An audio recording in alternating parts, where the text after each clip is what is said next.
Hello, and welcome to Ice is Slippery, an unserious podcast about hockey brought to you by 1.5 hockey fans. My name is Kate, and I'm the hockey fan. And my name is Fred. I'm half a hockey fan.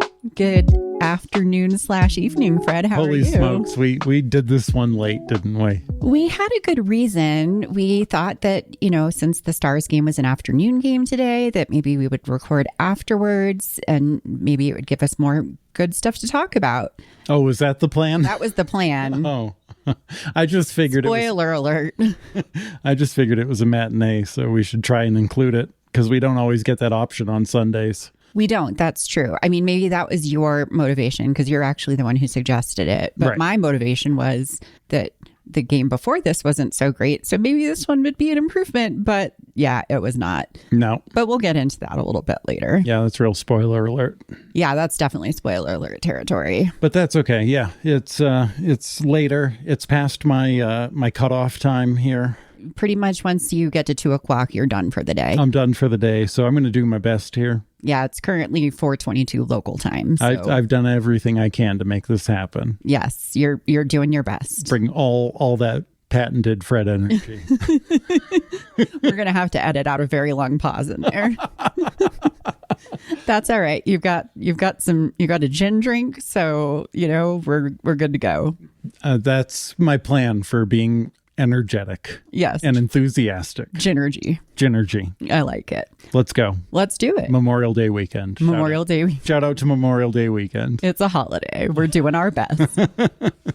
All right. Well, so for news, I figured actually I would start with talking about the last team to exit the playoffs. Okay. When we last talked, we didn't know yet if the Panthers or Maple Leafs were going to be going on to the conference finals. Okay, we're back there. Okay. I mean, we did know, in our hearts, yeah. But we didn't want to believe it.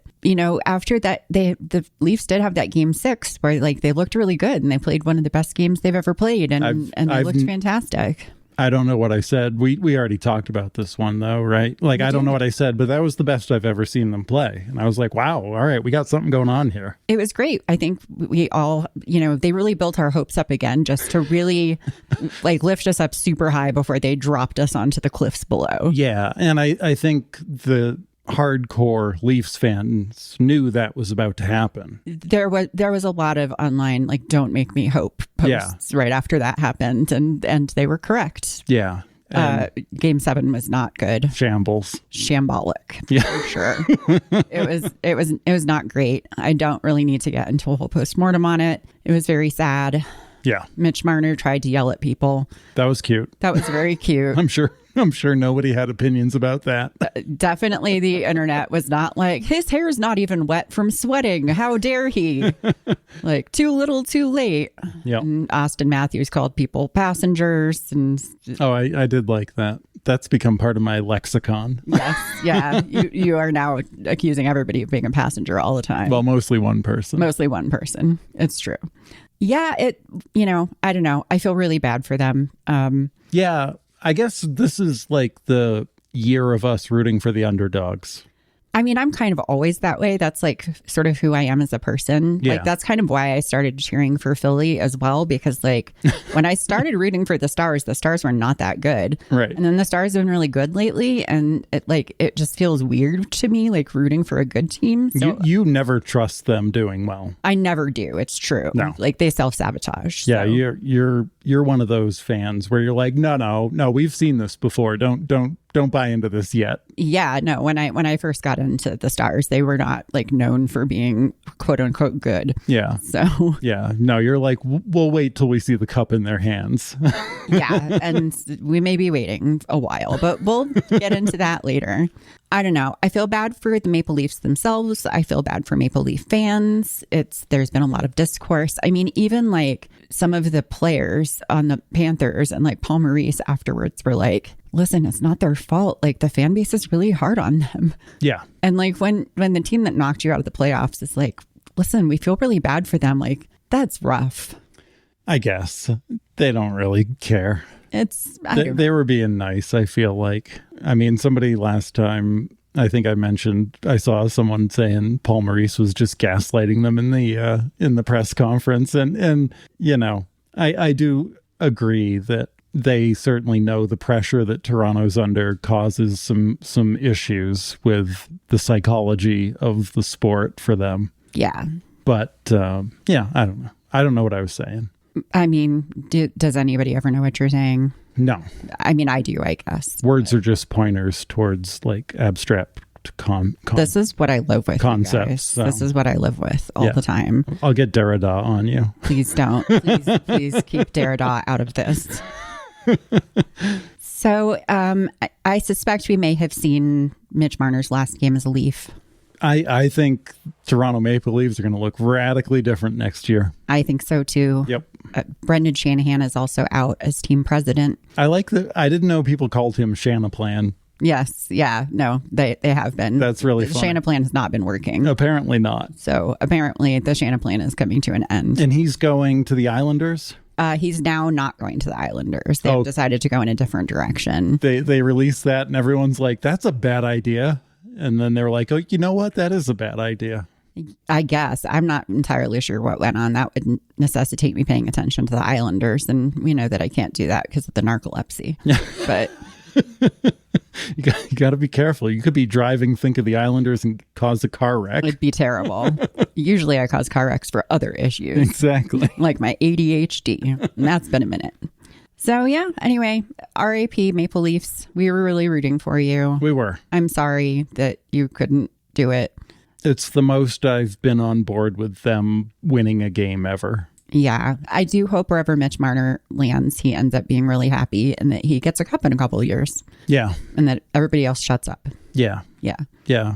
Yeah, I mentioned earlier, I saw some unsubstantial Instagram post by some nonsense place that was saying he wasn't entertaining Canadian teams. And I mean, that doesn't sound like nonsense. Like he should go to somewhere quiet. Send him to San Jose. Let him hang out with the baby sharks. I think San Jose is a fantastic place for him to be because nobody's expecting them to be good for a couple of years. Right. And I know like teams sometimes want to pick up like leadership or like veteran presence or something. I guess he kind of is a veteran presence. He is technically by chronologically. Chronologically, he's a veteran. Like you're not leaving him in charge like when you go out.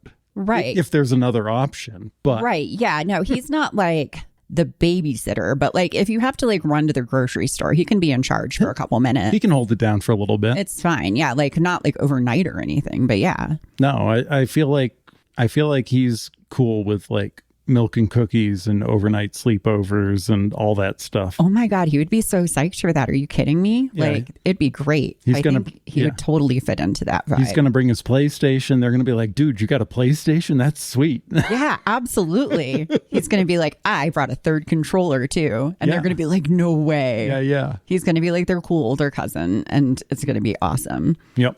And they'll actually be able to keep up with his fancy little moves that he does. Exactly. Yeah. Could be a good fit. I don't know. It could be too. Anyway, it'll be exciting to see what happens with the remnants of the rubble that is the Maple Leafs. Yeah, they got to do something. So good luck. RIP. Good luck out there. Some other news going around. It hasn't been officially announced by the International Olympics Committee, but statements out of the IIHF indicate that Russia will be banned from the Olympics, surprising nobody. Yeah. So I believe probably that Russian players will be allowed to play, just not under like the Russian flag. But okay. We'll see. I don't know how all that works, but they've been out of it for quite a while. Yeah. So I don't know. It is what it is. It's, I don't think I'm qualified to comment on global politics. I'm not going to comment on global politics because I don't have real opinions. Yeah, it's nope. I guess that was the news, and now we'll just move on. No comment. Speaking of global stuff, Worlds wrapped up today, and Team USA took home their first gold medal from Worlds in 92 years. Holy 92 years? Yeah. I know they won because I saw that come across whatever things come across for me. But yes. I was on ESPN when there we were watching go. Yeah, the game. right. But yeah, no, it was the first time US has won gold there in 92 years. So big deal. Big deal for them. They've definitely been building up their program a lot in the last several years. In the last 92 years. In the last 92 years. Over the last almost a century, they've been really building up their program, and it finally has paid off. So good for them. Been a real slow rebuild. Yeah. It's, and the winning goal was scored by Tage Thompson, who's a Buffalo Sabre. So, interesting. Crazy. Yeah. Yeah. So, I'm just mostly sad that Canada was eliminated before the semifinals. So we had our time cut short with Sidney Crosby and Macklin Celebrini, his new grandson. Yeah. Because that's really what I was watching Worlds for, was just the content. Yeah, you're in it for that. But they did not bring their clothes to the place where they went? Apparently, no. Apparently, when they flew somewhere to play Denmark, and they didn't bring all of their stuff with them. And so they had to fly back to where all their training was to go. With Denmark. With Denmark. Who just beat them. Who beat them. Because they thought they were not going to be flying back with Denmark. That is correct. Oof. That's a big oof. That's a real American move. That's not what I would call a Canadian move. That is definitely a real American move right there. And I'm saying that as an American. Yeah. So not a good look. Not a great look. Nope. Yeah. Canada needs to get their goaltending situation figured out. What an awkward flight that must have been. So awkward. It's like, oh, hey, yeah, instead of going home, we're just going to run back with you guys. Also, I think the person who scored the winning goal from Denmark is from the Jets and flew out to join them. Oh, yeah. You mentioned something like that. Yeah. So really, so sorry. That's the Dallas Stars' fault about Canada. Our bad. Oof.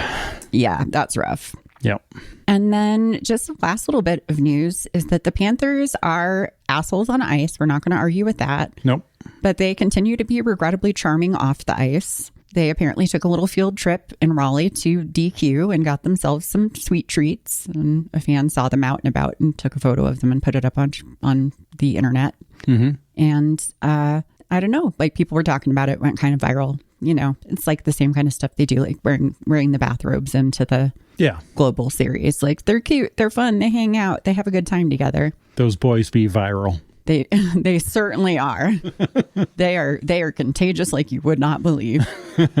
Yeah, no, that's fun. And yeah, Marchand was allegedly eating a cookie dough in between intermission or whatever. Yes, on Saturday night, the Canes and Panthers played, and during intermission, Brad Marchand had a spoon in his mouth and was clearly eating something. You didn't see what he was eating. And then after the game, somebody said, "Can I assume you were eating a Blizzard?" And he said, yes, it was a chocolate chip cookie dough Blizzard, and then looked straight into the camera. And it was I would like a free lifetime supply of Blizzards. I mean, the man needs a gold Blizzard card, right? Yeah, absolutely. Why not?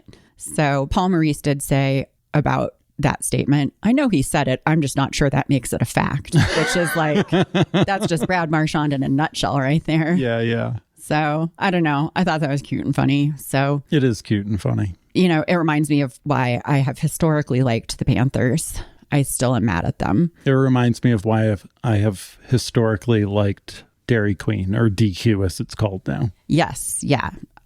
I could really go for a Blizzard right now, honestly. Yeah. The Blizzard machines never broke. Exactly, right? I mean, if they did, they'd be in trouble. That's kind of their thing. But still. Anyway, yeah. All right. Well, there wasn't a lot of news going on, so I think we just need to talk about the hockey now. I was going to say, we haven't talked about the PWHL at all. Oh, we have not. But no. And we haven't been keeping up with it because there's a lot. Well, there's not a lot to keep up with, but there's enough where we're invested and involved. But that's been going on, and it seems exciting, and people are into it. Yes. Yeah. And I need to be better about keeping up with that. I have some recordings in our DVR that I just haven't watched. I mean, so there's so much going on. I can't keep up with the PWHL. You can barely keep up with the NHL. I barely want to.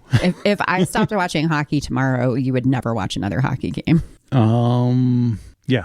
Yeah. It's true. Yeah. You had to think on that, but I'm pretty sure that is the case. After you die, I might watch some just to remember you. Thank you. I appreciate that. That's very sweet. Right? I'm so sweet. You'd be like, oh, it's like she's in the room with me yelling at the TV. Exactly. Talking about those green idiots. Why won't they shoot the puck? So, yeah, that's it. That's cute that you think I'm going to die first. It really could be either one of us. We're both very decrepit. All right. Anyway, on that note, let's talk about hockey. Sounds good. Weren't we already talking about hockey? Well, yeah, but like the hockey that's going on that we're watching. Cool. Yeah. So, all right. So we're done with Maple Leafs. The Maple Leafs are gone. So Eastern Conference, we have Carolina versus the Panthers. And it's official. We're rooting for the No, sorry. Yeah. No. The Canes. We're rooting for the Canes. Yeah, we are. The underdogs. The underdogs. We didn't know necessarily going in that they were underdogs. We haven't followed the Canes super closely before this season. Nope. Now that they have Logan Stankoven, obviously they get my attention because he's my friend. Stank spotting. I'm going to come up with... Stank watch. I got to come up with something better for that. I don't know. The stank report. I don't know. We're working on it. It's being worked. Logan looking? No. Well, you got to figure that out. Anyway, my friend Logan Stankoven, who has no idea who I am and who has never met me, is on the Canes. So we are paying attention to the Canes. And I did not realize this, but apparently, much like the Leafs are always cursed to lose game sevens, the Hurricanes are cursed to always get swept in the Eastern Conference Finals.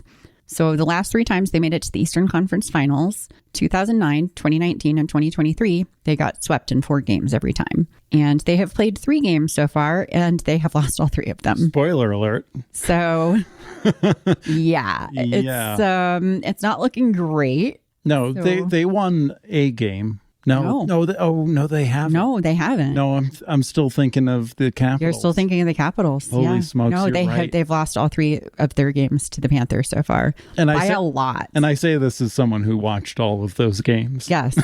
After a while, your brain has to like tell you lies to make it feel better, right? Because it's really hard to watch. Because they lost by they had a 5-2 loss the first one. Yep. A 5-0 shutout in the second one, and then a 6-2 loss last night. So they're not just like losing; they're losing. Yeah. I know the first game we hung in for. The second game I think was so brutal we were just like watching through our fingers, like covering our eyes. Yeah, like, it was rough to watch. It was like watching that Maple Leafs game 6. No, game 5 or game 7. Game 6 was the good. Oh, sorry, game 5. Yeah, game 5 where they got just bulldozed. Yeah, and then the most recent one we actually turned off. That is correct. Yeah. I'm not going to like recap all of the games because it's frankly too depressing to revisit. I mean, if this was a Florida Panthers podcast, we'd be sure. We would be eating for days. We would be feasting on the bones of our enemies probably. Absolutely, because those guys, watch out. They're too good at hockey and they need to stop that. Holy smoke. It's really stupid. I don't like it. And I'm afraid for the future. Not that I necessarily have to be, but again, we'll worry about that later. So there were some notable moments in the series. In game 1, Shane Gostisbehere didn't like it that Brad Marchand took a run at him and retaliated by shooting a puck at him. Apparently, that's not a normal thing that people do. No, it's not. Nobody liked it. Brad Marchand certainly didn't like it. Certainly didn't like it. And he ended up getting a 4-minute double minor for roughing and got a 10-minute game misconduct. That man was dropping his gloves regardless, and I don't blame him from like everything I know now. It was like he took off his gloves and then he had more gloves underneath. Right. And he just kept pulling off gloves. He just kept sprouting gloves. He was so angry. It was just like a plethora of gloves. He looked like an angry Mighty Mouse or something that was like gonna mess shit up. Yeah, absolutely. Yep.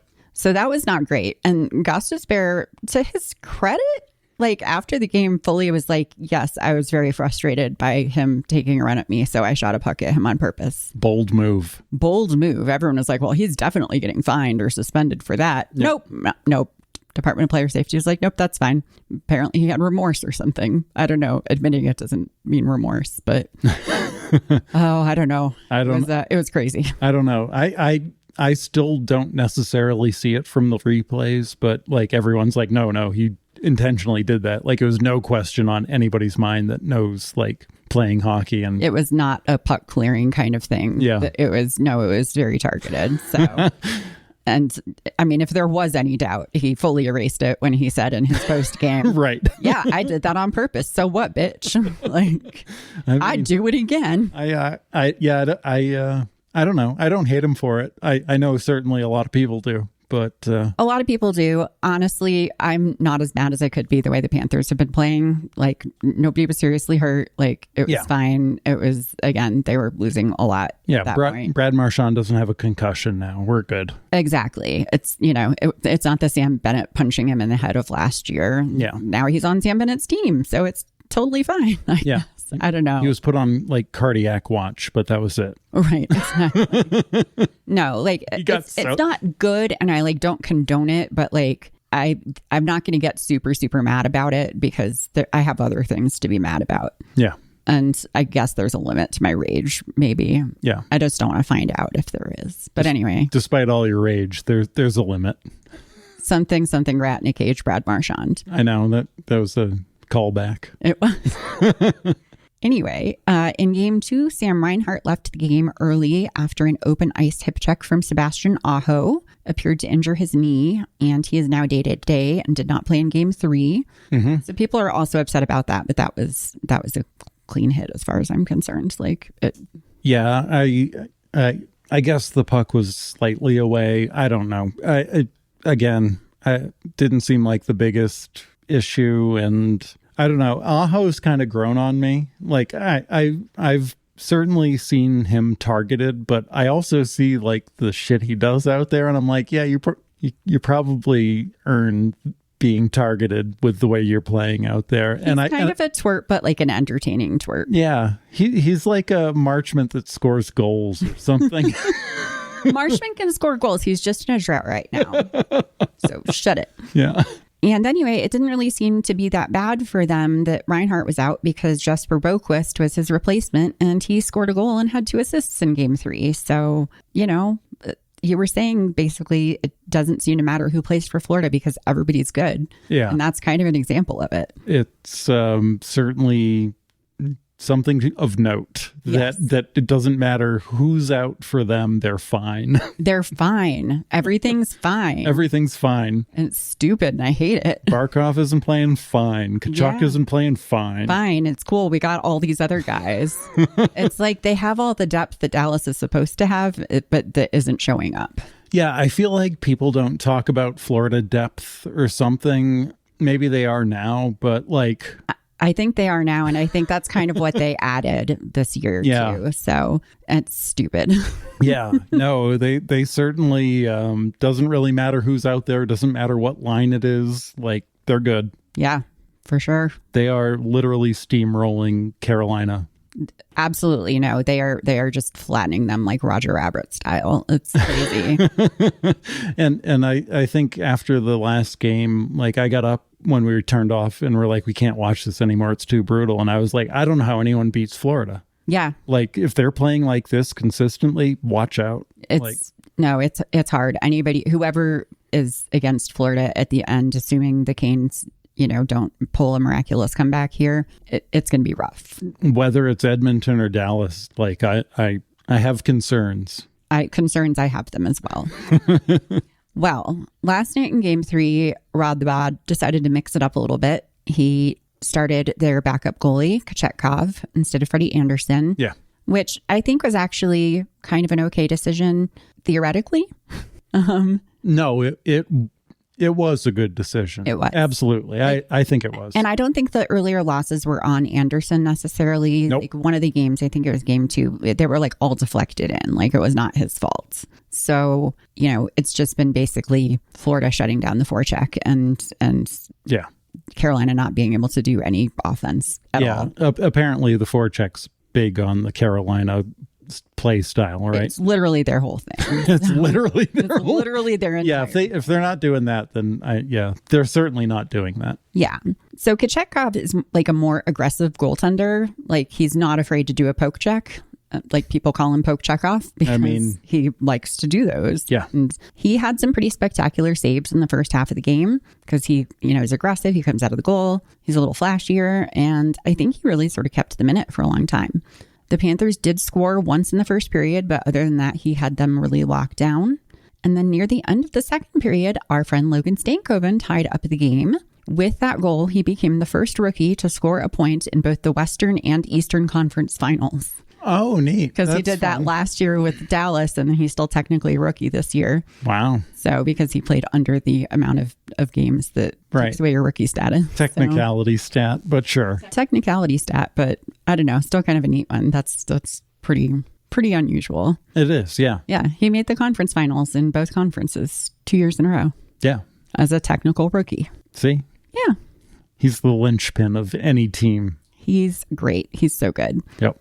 I did feel like the Panthers were maybe playing a little bit better overall, but going into the third, they're tied 1-1. It did still feel like the Canes really had a chance. There was potential. Absolutely. And they successfully killed a penalty. But then they promptly turned the puck over and the Panthers scored. And then 5 minutes later, they scored again. And then 29 seconds after that, they scored again. And then about 2.5 minutes later, the Panthers scored yet again. And the score was 5-1. And that's about the point where you and I were like, fuck this, and turned it off. Yeah. Yeah. We're definitely like hang in there till the end kind of people. But when it's not our team and when...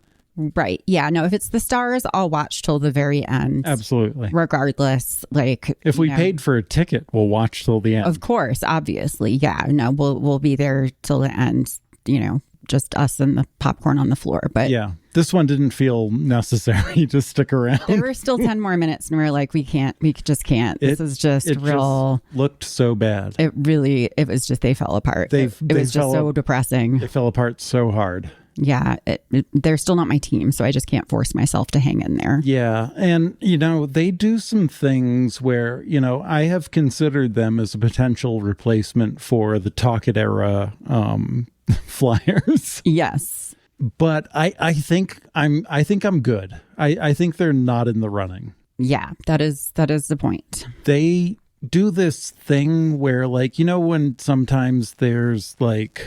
they're trying to get it out of their zone and they pull it back into their zone to reset a little bit. I get so nervous for them. I'm like, guys, you are already like up by the blue line. Don't go back. Yeah. Go forward. And it seemed to certainly play out in that game where they kept turning it over and losing possession in their own zone. And yeah.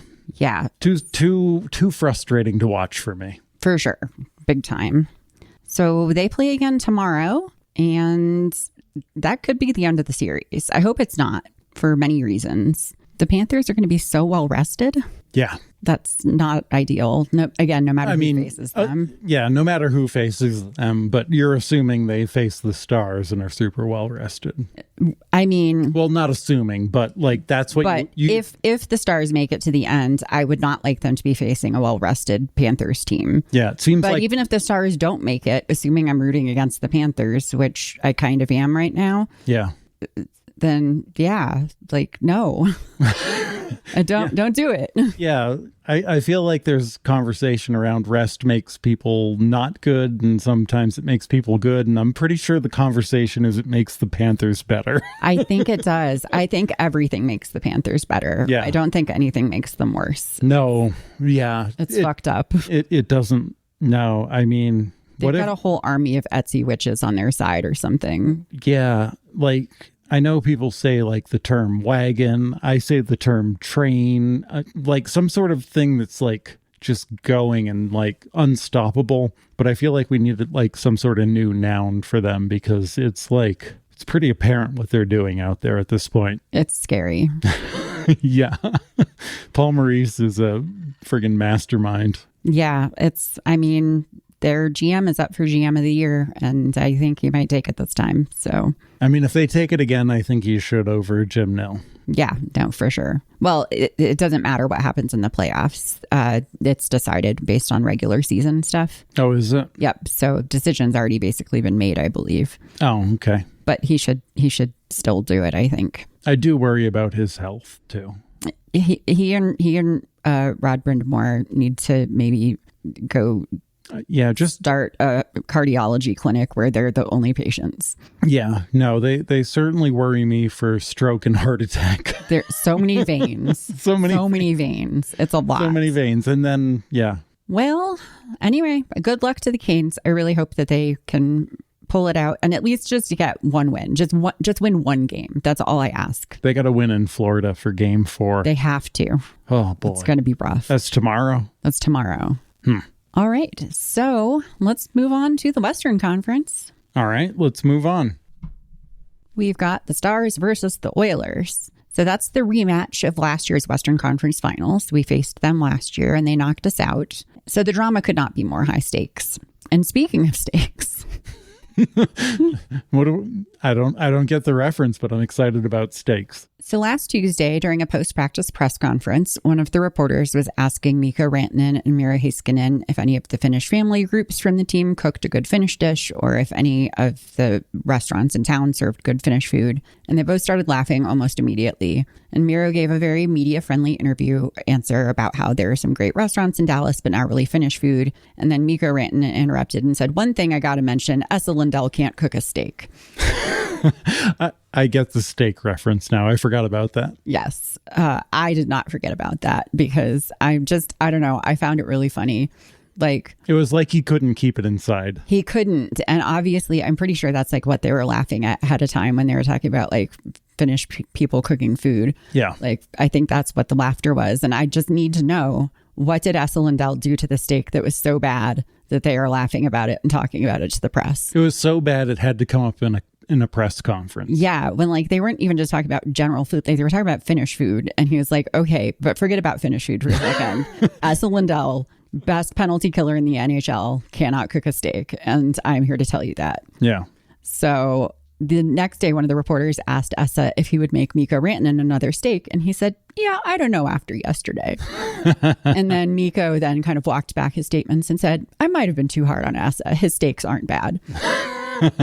And like, I feel like that's the energy that Mitch Marner needs to be looking for in a team where like, yes, that's the kind of media he needs to have where like, you know, the press is like, so what about Finnish food? And the teammates are like, he's real bad at making steak. Like that's the kind of low stakes. Yeah. Literally low stakes. Low stakes. Yeah. Not, hey, tell me about that turnover that led to that score that resulted in you losing the game. Yeah, exactly. No, so I like that's kind of our vibe right now is just silliness and just being goofy.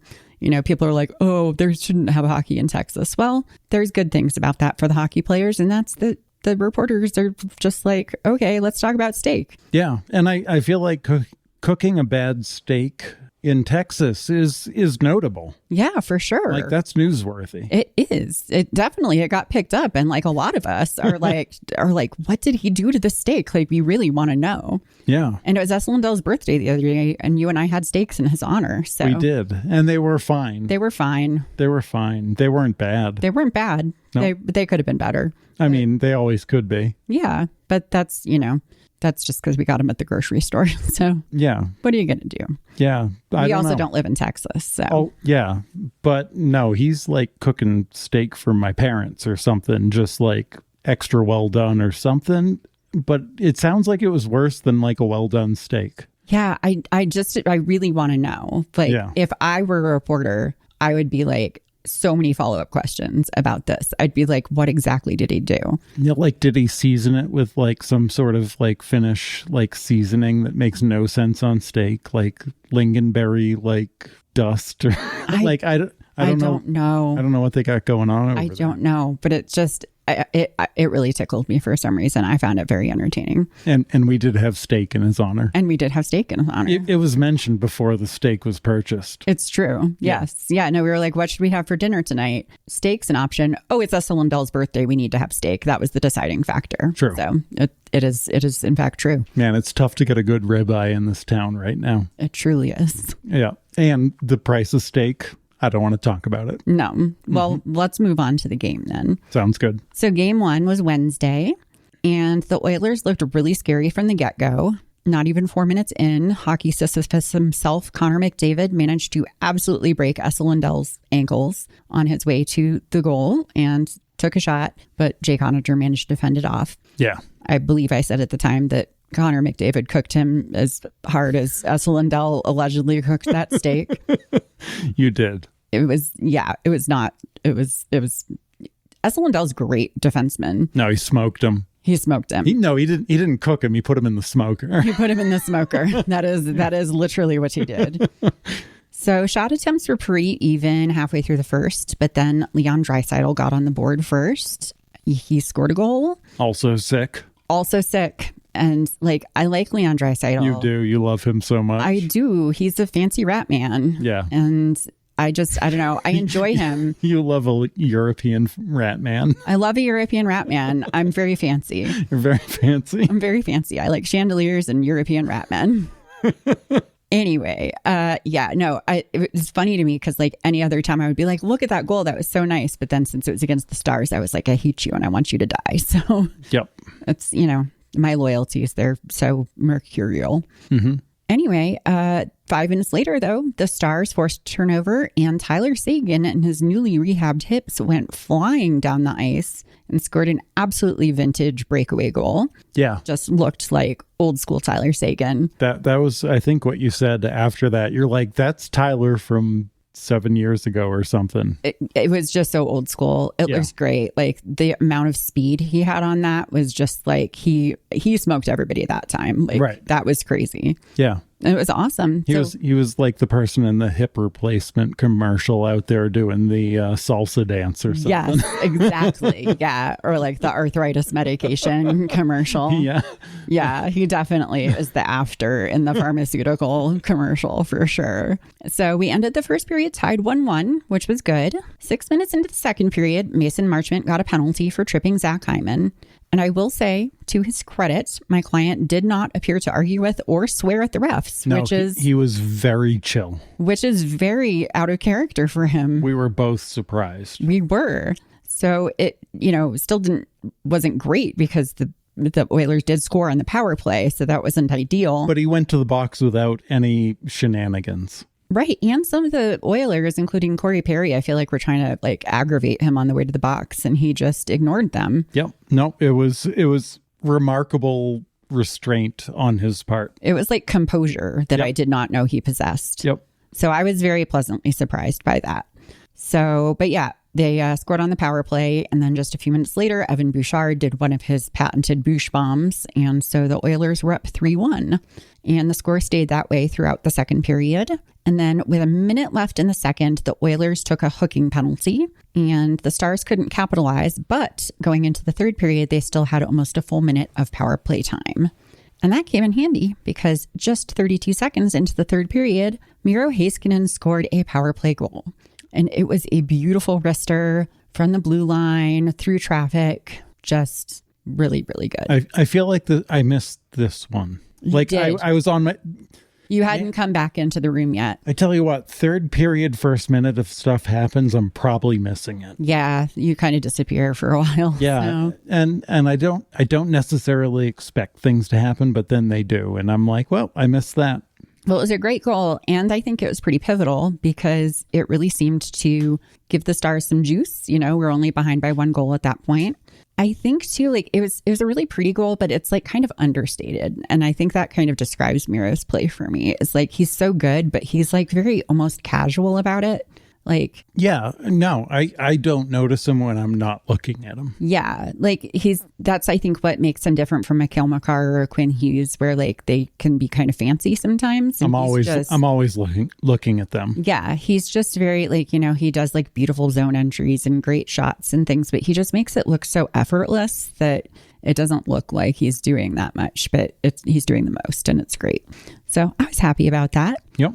But yeah, I think it was a catalyst because Edmonton kept committing ice crimes and we kept scoring power play goals. So that was good.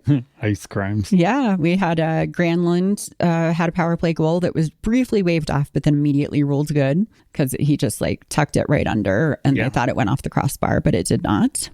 And so that was dumb. Yeah. It was clearly in. It was clearly in. Yeah. That tied up the game. And then a few minutes after that, Matt Duchene was high sticked. And so he drew that penalty and then he was trying to shoot the puck into the net, and he shot it off of Roope Hintz's ass, but then he managed to get it into the net on the next try. Yeah. So, and yeah, Roope Hintz, when he was falling down, kind of like passed the puck back to him. So there was a slight tip that was intentional. Yes. Absolutely. So there was a lot of chaos, but there was some good like skill in there too.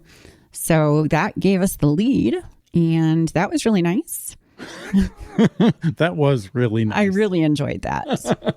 And then, so that was 3 power play goals in a row. And then we decided to throw in a full strength goal for kicks. Sam Steele took a shot and Tyler Sagan redirected that one into the net. And then with 3 minutes left to go, the Oilers pulled the goalie, and Esa Lindell took a shot from his office, which most of these players, their office is like down, like in the circle. It's in the circle of some variety. Esa Lindell's office is about 190 feet away from the net. It's also in the circle. It's also in the circle, but it's from the faraway circle.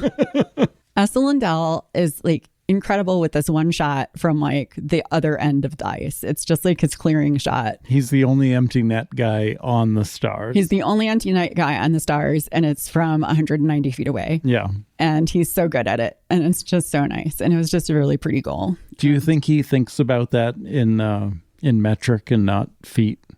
I have no idea. We'll have to ask him. We'll have to next time we get him on our podcast. Be like important questions. Important questions. Imperial or metric? Yes. So yeah, no, I liked that. I always like it when Esa Lindell scores. As a longtime Esa truther, I'm always happy when he gets a chance to shine. As a defense-minded sports person, I enjoy how defense positive you are. Like you like a good defense. I do like a good defense, and I don't know, he's just like, again, not a flashy defenseman. He's stalwart. Like he's great. He's so good. Yep. So underrated. Well, that's cool. If I had been a hockey player, that's what I would have done. I thought you were going to be oh yeah, that's right. You're going to be a right shot defenseman. Is that where you're going to be? I would be a right shot defenseman, and I'd also play on the left side probably. Well, okay then. There you go. Which I don't know what that means in hockey terms, but that's where I was in soccer. And all right. Anyway. Well, there you go.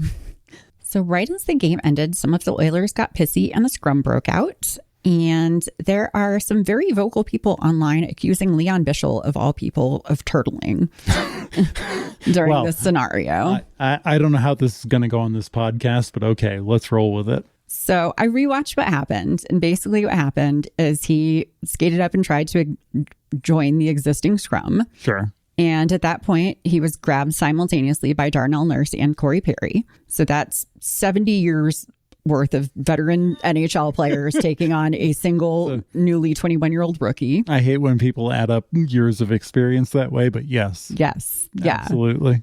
So Sam Steele jumped in pretty quickly to get Nurse out of the way, but that left Perry on Bischel.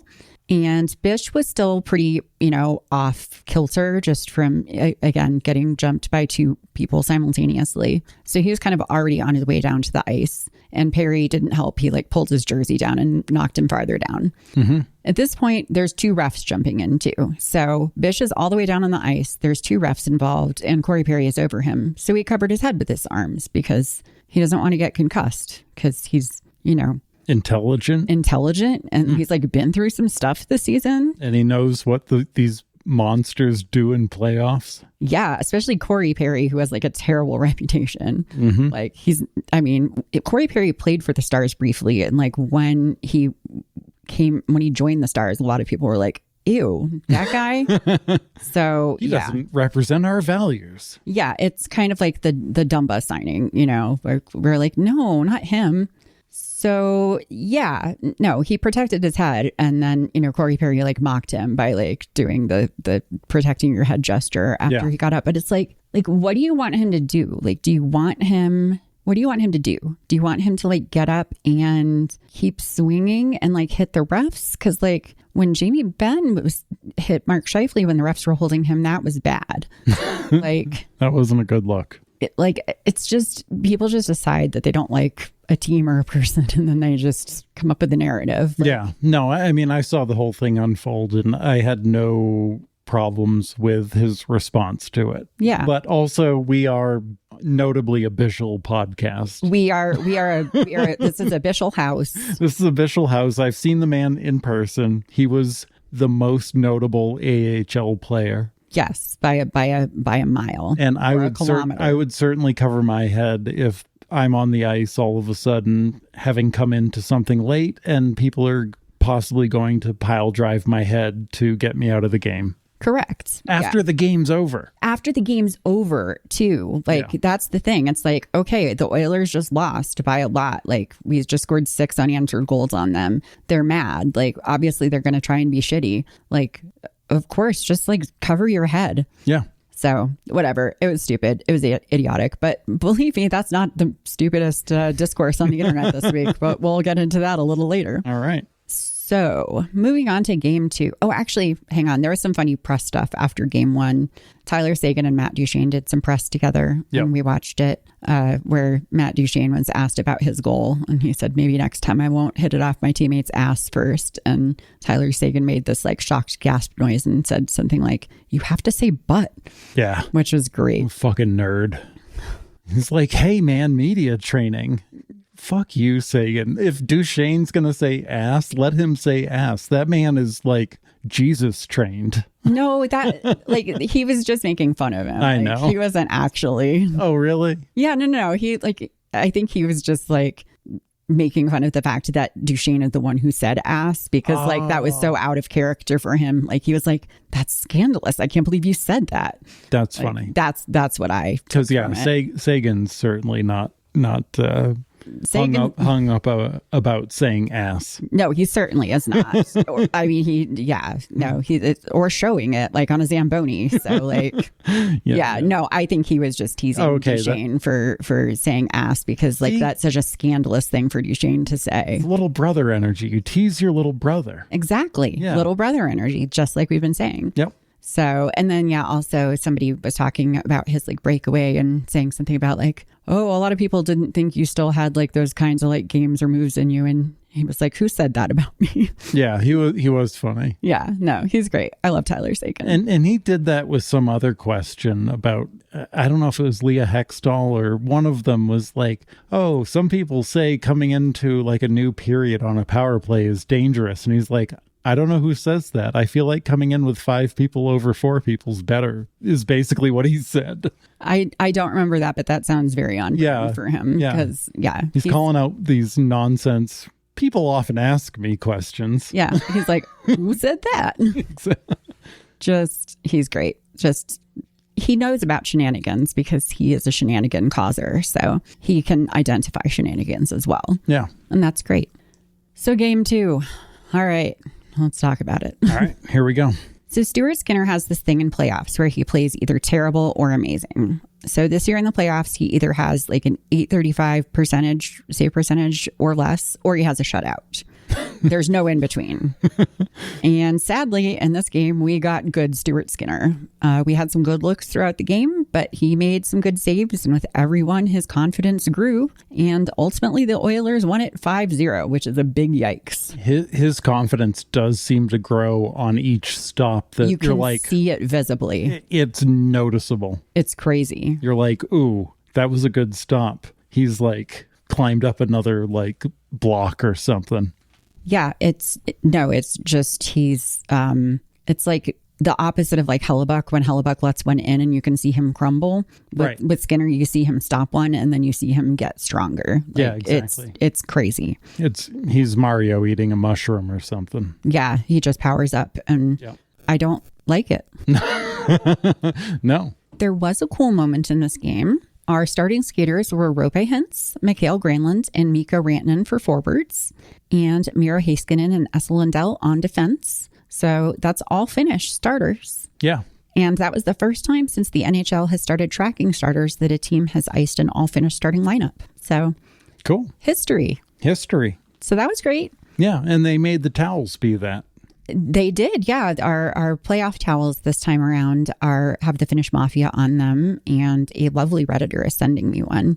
Mm-hmm. So I'm very excited about that. Yeah. It's really nice. Yeah. So for my collection, my little stash of Dallas Stars treasures. Yeah. And you have sent out a towel yourself. I have sent out a towel myself. I did that last year. You have paid it forward. I have.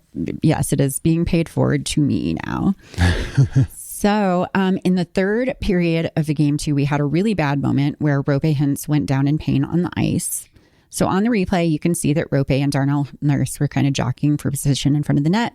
Roope cross-checked Nurse, and then Nurse slashed him. Yep. And it was just like garden variety playoff hockey. Like, they were both being rough with each other. They both technically were breaking rules. Like, yeah. Both could have gotten called. Like, that could have been a thing where like nobody got called, or it could have been a 4-on-4. Right. But Nurse happened to hit Roope like right on the top of the foot in like an unprotected, unpadded area.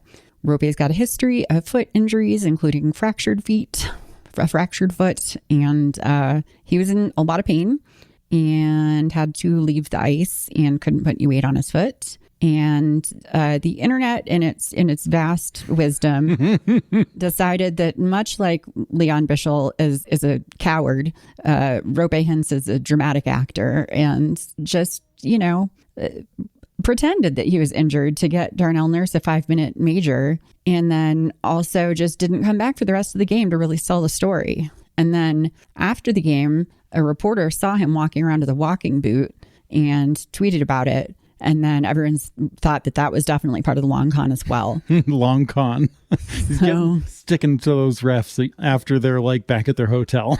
Absolutely. So it was just like, there's a lot to unpack there. Like, it's just preposterous. Like, I get it. Maybe you say in the moment, oh, that's a dive. And then like, you don't want to be like, oh, you know what? I was wrong. Like, that's, I feel bad.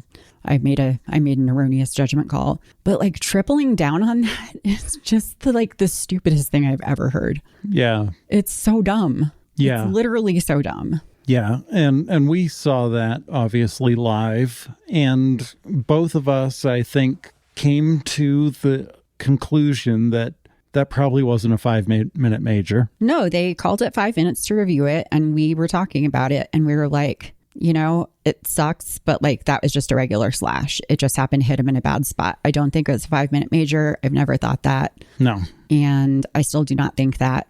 And whether or not Nurse has a history of injuring people with sticks or not, like, that did not literally seem like a thing that was like, hey, guess what? I'm going to take out your foot and you're never going to be able to walk again. Yeah. And Roope cross-checked him first. It was a heat of the moment battle between two players playing physical hockey during the playoffs. Just normal hockey players doing hockey player stuff. It was business as usual. It was. Like, that's literally just what it was. It wasn't like a huge thing. It just happened to be because of where the stick hit that it turned into a big thing. Yeah, no, and I mean, we saw Darnell Nurse's face after that and what he was saying to Roope, and I was like, I'm kind of with Darnell. He's like, what's the big deal, dude? Get up.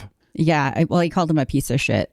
Well, yeah. which is fine. A little rude, but I'm kind of with him on that. And obviously it turned out to not be that, and I'd be like, oh, my bad. But like, that was the most, it was a 2-minute at most. Yeah, no, it was a 2-minute, and that's all it should have been. And that's fine in the end. But just the ongoing conspiracy theories. So like this morning, it's announced that Roope traveled with the team. So people are like, see, I told you he was faking it the whole time. And this is all just a thing. But then he was in warm-ups. And then he came out to warm-ups, and then he left warm-ups a little early, and then he didn't play. So apparently that was part of the long con. He's committed to this whole bit. He really is. Somebody I follow on Blue Sky said, love the dedication by Hintz to miss game 3 just to try and get a major in game 2.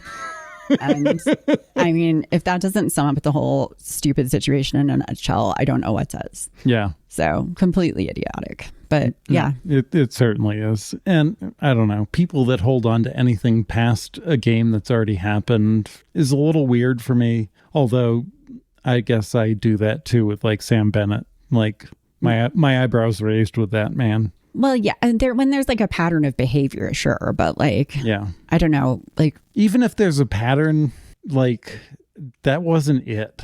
Yeah, like, I don't know. Yeah, so. Well, I actually ended up digging up an article from 2019 today because so many people on Reddit were pissing me off. But in 2019, during the playoffs, Roope Hintz fractured his foot during a playoff game. And the next day he was walking around in a walking boot. And then he went on to play in that game. He played over 20 minutes in a double overtime game with a fractured foot. He had his foot shot full of like numbing stuff. And basically it was like, the whole thing was like, if his foot wasn't so swollen that they couldn't get a skate over it, then he was going to play. And that's what he did. So like, even if he had played today, that doesn't mean he wasn't hurt. Like, come on, guys. Like, is critical thinking dead? Like, do we just live in a post-thinking society? Like a little bit. I guess we do. I don't know. It's just so stupid. Like I posted the link online and I was like, listen, if you really think that, like, I don't know what to say to you. Like, I was like, it's a truly unhinged take. And this is coming from somebody who has made hockey her entire personality. Right. Like, I just don't know. I give up. So yeah, no, it's certainly ridiculous. And from everything I saw, other than Pete DeBoer and Jamie Benn, nobody thought that was a 5-minute major. Yeah, Mason Marchment did say he was going to like come after people. Did he? But he didn't end up doing that. Yeah, that's his own thing. That's him. That's him being him. That's what I was talking about with you earlier during the game. He has a heightened sense of injustice. Right. So, well, anyway, so the game didn't get off to a great start because we didn't have Roope. Yep. And then, I don't know. At first, it looked pretty okay. Like everyone was kind of battling back and forth evenly. We're talking about the game today? Today, yes. Okay, sure. Edmonton sent a puck out, and it should have been a delay of game penalty. Everybody agreed, even like the assholes at ESPN agreed. Everyone agreed, delay a game. Yeah, like even like on Reddit, like the Edmonton fans were like, well, that should have been a delay of game. Yeah, no, like, I mean, I questioned it for 1 second, and then they did a different replay, and I was like, no, that clearly. Yeah, no, I mean, it's to the point where on Reddit, even like Edmonton fans are like, I don't understand why they can't have an off-ice official who can just overrule that, because like there's no reason that should be a thing. So some of those things should be reviewable off-ice. Yeah. Yeah. So or just have like video refs that handle offsides and handle delay a game and some of those other like things. Yeah, I get game speed is hard and you can't catch everything, but like it was pretty egregious. Yep. And it ended up not going so great because immediately on the first shift after that missed call, Edmonton scored a goal. They sure did. And then to pour some salt in the wound, on the next shift after that, they scored another goal. Yeah. So we were down 2-0 like right away within about 30 seconds of that missed call. Well, 2-0, that's the best score to be down by, right? Allegedly. So that was not very exciting. And yeah, the second goal in particular was bad. It was kind of a blown play by Thomas Harley, which, he's been not looking super strong the last couple of games. But again, I kind of can't blame him. Like, he's been carrying the team for so long. Like, yeah, he's tired. He's a very old man. Yeah. The interview with Pete after that was amusing because not Leah, but the other. Oh, Emily? Emily was on the bench with Pete, like at their scheduled time. Mm-hmm. She's like, what'd you think about that call? And he's like, sucks. Yep. And then they scored a goal. Yeah. And then she asked some other question. He's like, yeah. Oh, it was about Hintz, I think. Yeah. She's like, blah, blah, blah, Hintz. And he's like, yeah, he's unavailable. He's like, all right, get lost, Emily. I'm pissed. No, he was not in a great mood. No. So at the very end of the period, the Oilers got a penalty for high sticking a Stars player, which kind of wasn't really a high stick because he kind of like bumped the Stars player's own stick into his face. Oh, the makeup call. Yeah, which like it did feel like the refs were like, well, we definitely fucked up on that one call, so I guess we'll let them have this one. But it was like, guys, like the barn door is open. The horses have long since fled into the night. Like, and yeah, people online are like, oh, well, it's a makeup call, so we're even. And I'm like, no, just do it right the first time. Like, again, like I'm not saying like it's not this, like the Stars shouldn't have let them score. Like, you can't hang it all up on that. But like, it's just infuriating when there's like a very blatant missed call that even the ESPN guys are like, no, that was bad. Yeah. And then literally immediately goal. Yeah.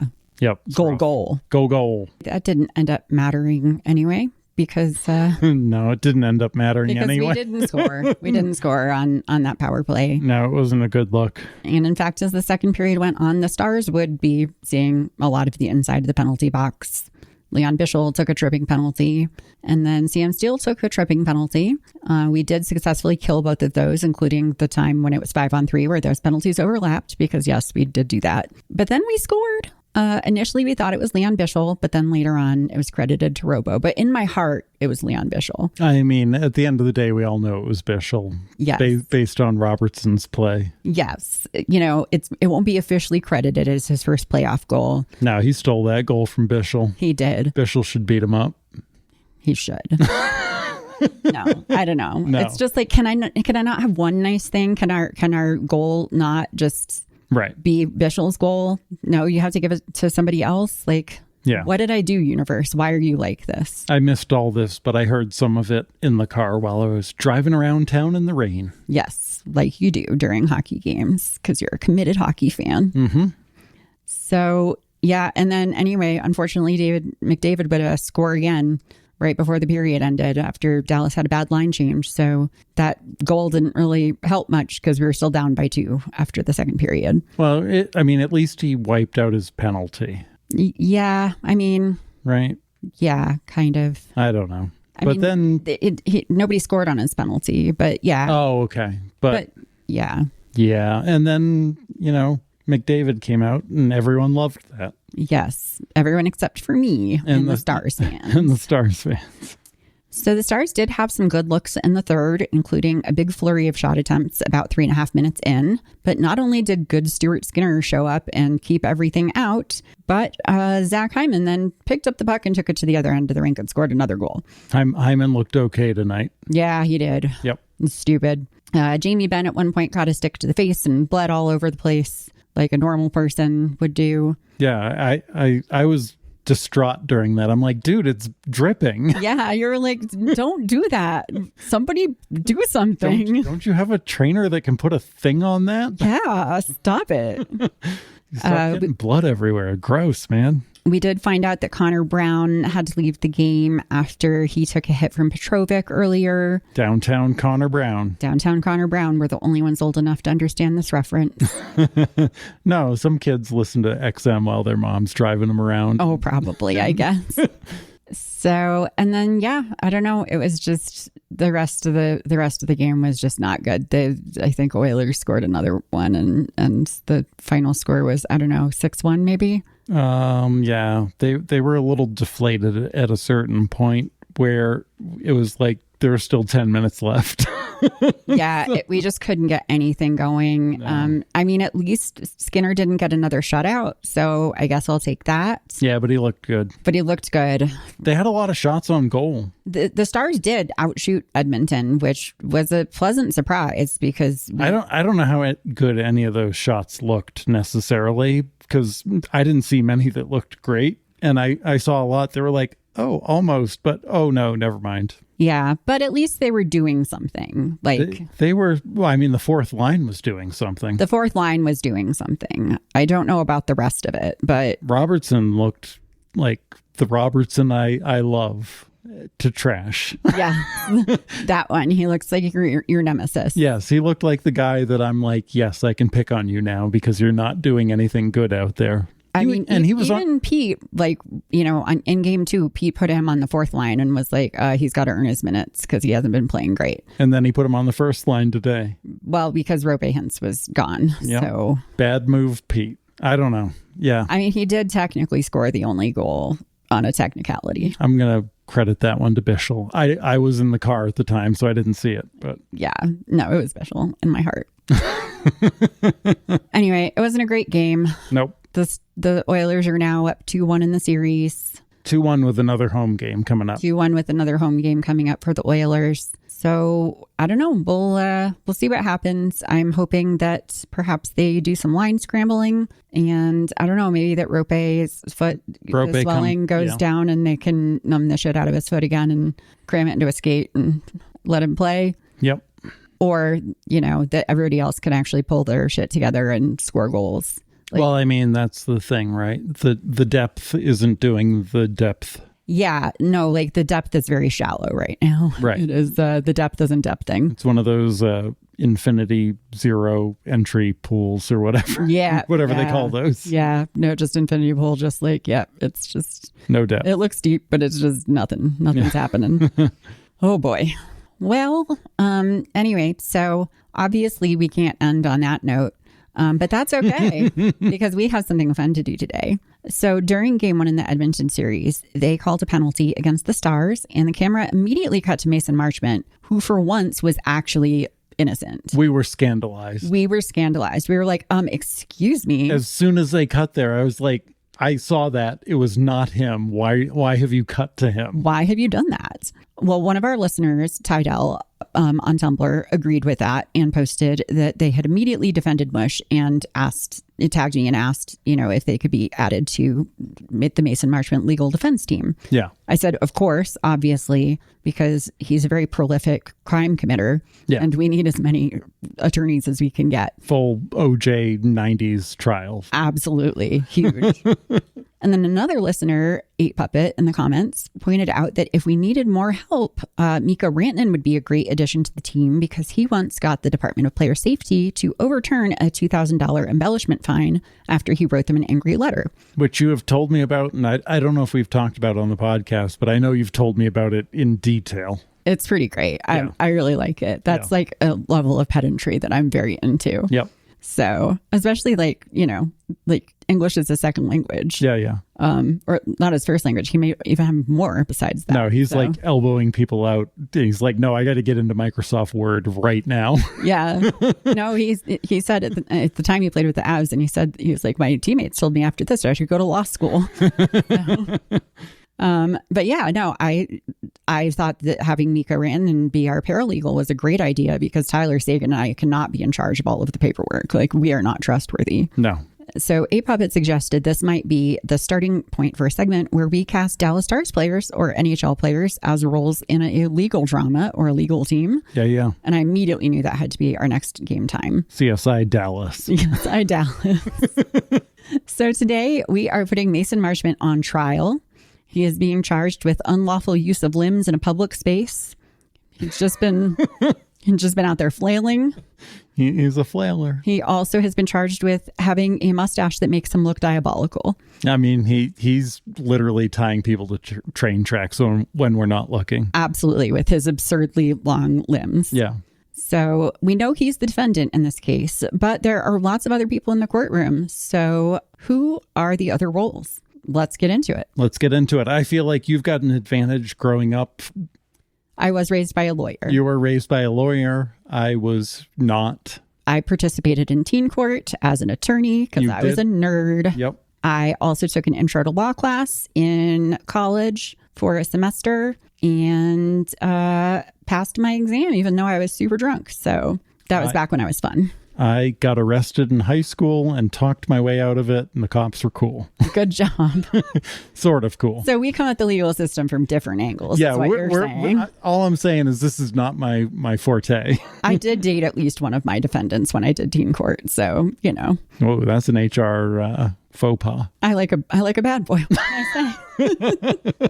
All right, so let's start with Mason Marchment's legal team. All right. So obviously there's me and Tydell, like we're on there too. And Tyler Sagan is there because he has defended Mush in the press. He has. He's got a lot of wisdom. He does. He can bring a convincing argument on why the man is innocent, for sure. He can. I also think Jake Ottinger is on the defense team. He has also spoken in Mush's defense to the press. Sure. And then finally, I think you got to put Matt Duchene on there because, he and Tyler and Mush all work well together as a trio, but also his suits that he's been wearing lately feel very like Southern man in a courtroom. Oh, yeah. No, he's full on doing. He's very Atticus Finch or something. That's literally what I was trying to think of. I figured it might be.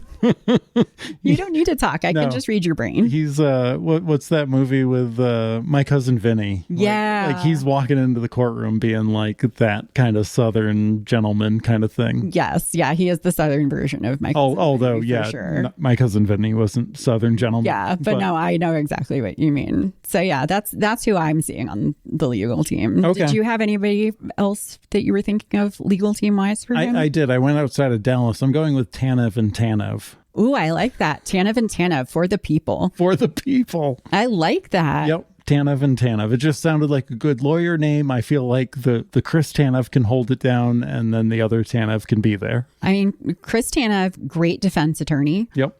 Great defender in general. Absolutely. So there's that. And then Brandon Tanev, that's good because you kind of want to have like the one who's more the defender and then the other one who's more like the showboater. Yeah, so yeah. Brandon can be out there like making his, like, I just saw a ghost face. Good cop, bad cop. Exactly. Yep. Good lawyer, bad lawyer.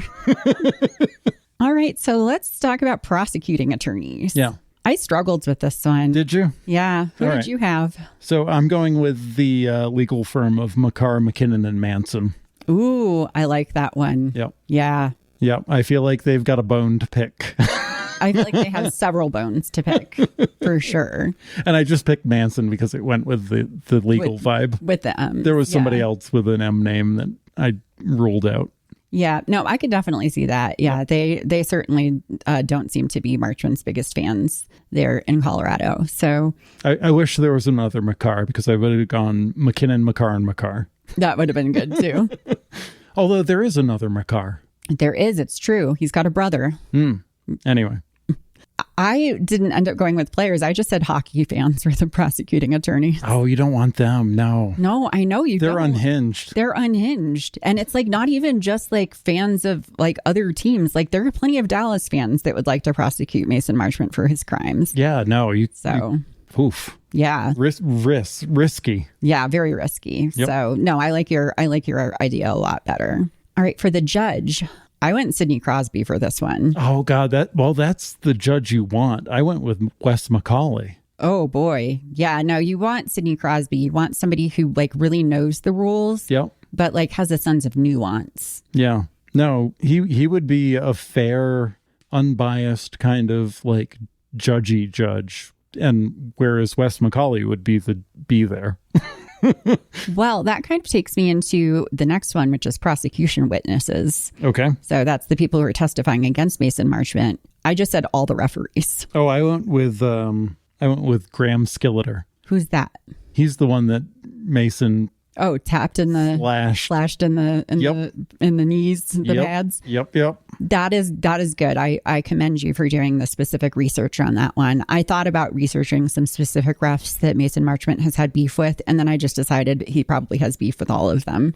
Yeah, it's a good point. And I feel like Wes Macaulay being the judge in my situation's not going to help his case when old Graham gets up there and is like, yeah, the man hit me in the knee or the shin, and I was fine with it at the time, but in retrospect, it wasn't cool. That is a good point. So what about defense witnesses? Well, that's a great question. So I put Ottinger here. You know what? I actually put Ottinger there too. I guess I also put him there and on the defense attorney. I don't know if that's allowed. Yeah. I think I just need to take him off the defense attorney team and just put him on the stand. I thought about putting Sagan there, but then I felt like he was too much of a wild card that like cross-examination, he would just be ripped to shreds. Well, he's charismatic. He can do like the opening statements and stuff. Yeah, exactly. No, I think we're right. I think Jake is going to defend Mason no matter what, but like he's better as a witness than as an attorney because he's like very calm. Yep. And can keep his cool under the questioning. Absolutely. Yeah, he doesn't have a sordid Zamboni past that will be dug up and brought to the jurors' attention. There's nothing worse than the sordid Zamboni past to really throw your court case out of whack. Absolutely. Like, talk about discrediting a witness, right?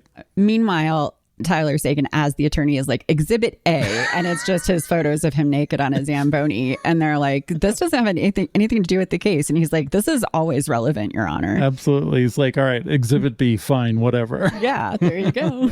You got it in there at least. Yeah, no. So yeah, I think we were kind of both on the same track with Jake as the defense witness. Yeah, I feel like realistically, he's going to do a solid for Marchment. Yes, absolutely. Yep. What about the stenographer? That's like the person who keeps the records. So I went with this before we watched today's game, but Zach Hyman.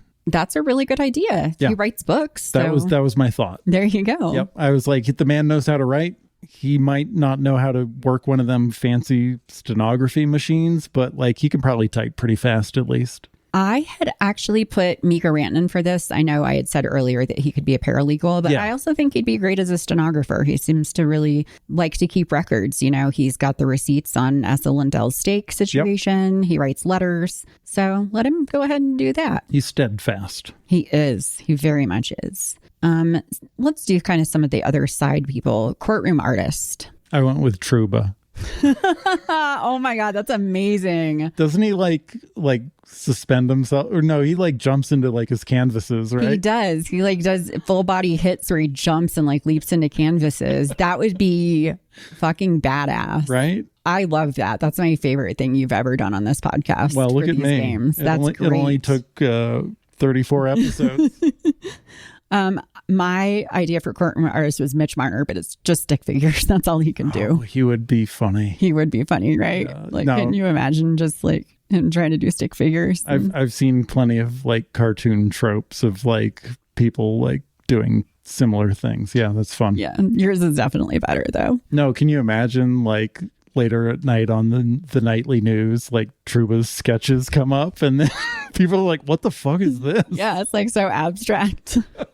It's like, oh, but no, I mean, it would be great. He really understands Marchment. And he's like right there in the middle of the court doing it while the trial's going on and the jurors are like, this is very distracting. It's amazing. I love it. This is my favorite thing that's ever happened. I think that's wonderful. What about court reporter? I went with Boucher. I love that. I went with Emily Kaplan, but they could both okay. report it. Yeah. We just want normal, regular, rational people to be the court reporters. Rational people.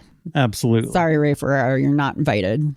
He's never invited. He's never invited. He's too busy cross-checking people in the supermarket. He might be the voice of the NHL, but not my NHL. Nuh-uh. All right, what about bailiffs? Bailiffs. I just picked one. Oh, really? I went with two. What do you got? I got Leon Bischel. I think that's perfect. You only need one bailiff when it's Leon Bischel. He can handle it all himself. I guess we could do Bischel and Petro. Yeah, that'd be fine. Yeah. I went with two because I knew this would get out of hand. Yes, that's a good point. There's going to be a lot of like, you're out of order kind of. No, you're out of order. No, this whole courtroom's out of order. Again. Always. Constantly. Yeah.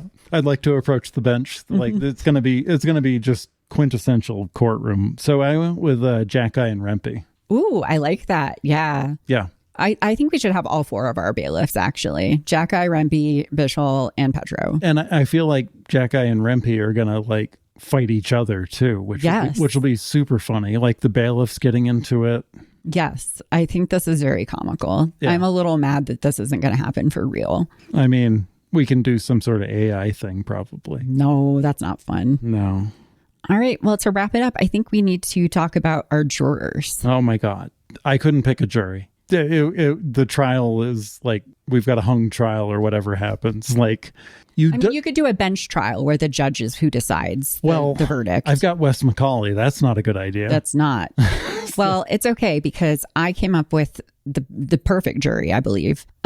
So you need to have a jury of your peers. And who would be Mason Marchment's peers? It would be the rat men of the NHL. Okay. So you're going to have Brad Marchand. Okay. You're going to have Matty Tkachuk. I think Brady Tkachuk could be there too. Yep. Travis Konechny is a lovable rat, but a rat nonetheless. Yep. I feel like Matvei Michkov is scrappy enough that he could be there with TK. Yeah, Michkov can hang. Yeah, maybe throw in Corey Perry and Tom Wilson. They're not like enjoyable rats. I mean, but they have rat behavior. Tom Wilson for sure. Yeah. Maybe Brendan Gallagher. I don't know. Just like any active NHL rat can be on the jury. Because I think it's very important that my client is judged by a jury of his peers, and who better to judge him than the rats. Yeah, no, I think that makes sense. I don't know that you could get a fair and balanced jury that knows anything about NHL. I feel like it would just need to be like citizens. Yeah. So since you can't do that, you should get the most chaotic jury imaginable. And yeah. That's why you go with the little rat man jury. I think that is ideal for the narrative of this courtroom. Leon Draisaitl can be in there too as a European rat man. Yeah. He would not be happy being there, but he would be there. He'd be the foreman. He'd be like, why did you make me be the foreman? I don't want to do this. He's like, let's get this over with. Yes.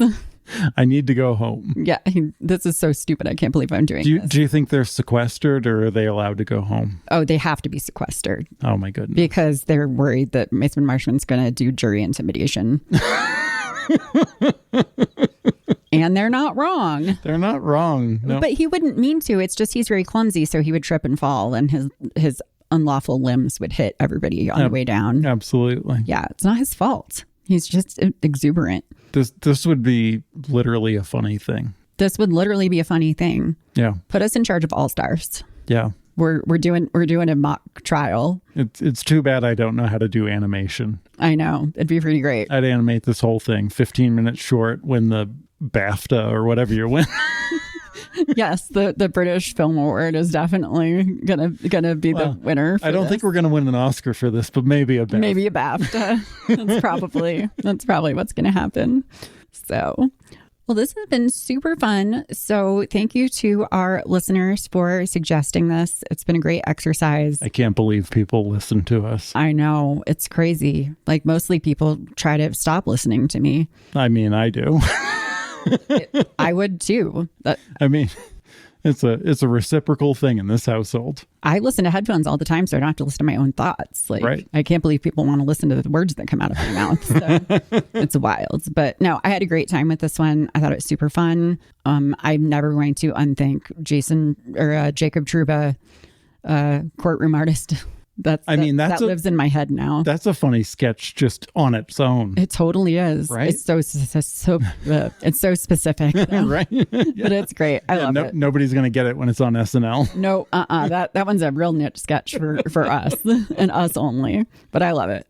But anyway, yeah, definitely. If anybody has ideas for more games and things like that, hook us up because that was super fun and I had a great time. I enjoyed it. And that's going to be the end of regulation for this week's episode of Ice is Slippery. You can find us on Tumblr, Blue Sky, TikTok, and Instagram at Ice is Slippery Pod. You can also email us at iceisslipperypod@gmail.com, where we would love to get suggestions for games and hear your hockey hot takes.